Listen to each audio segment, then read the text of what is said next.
So what you can also do is you can generate Excel sheets from Microsoft Copilot.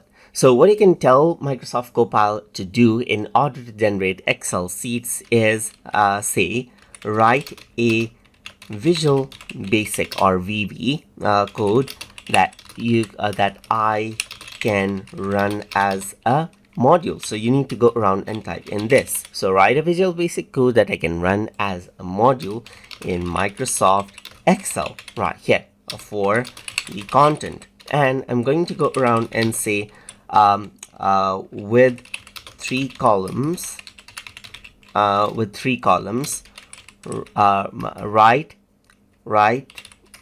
20 different types of vegetables right here, just like this. I'm just going to go around and do that and press enter.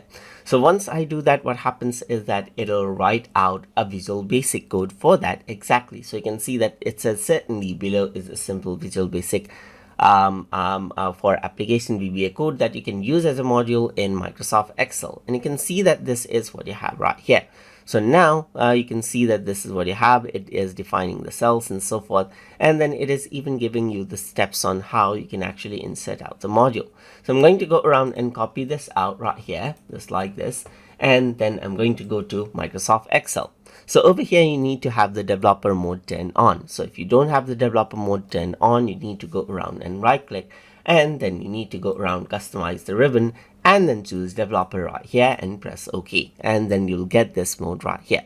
So now you need to go to Visual Basic and go to insert, then module right here and paste out the code. And once you do that, you need to go around and run it. And once you do that, you can simply go around and close. And this is what you have, as you can see right here. So it repeated out the vegetables, as you can see, but you can see that this is how you can go around and then run VB code in Microsoft Excel in order to generate out contents just like this. So that is how you can utilize Microsoft Copilot to generate Microsoft Excel contents directly. So hope you guys learned something as always, and as always, please like, comment, share, and subscribe.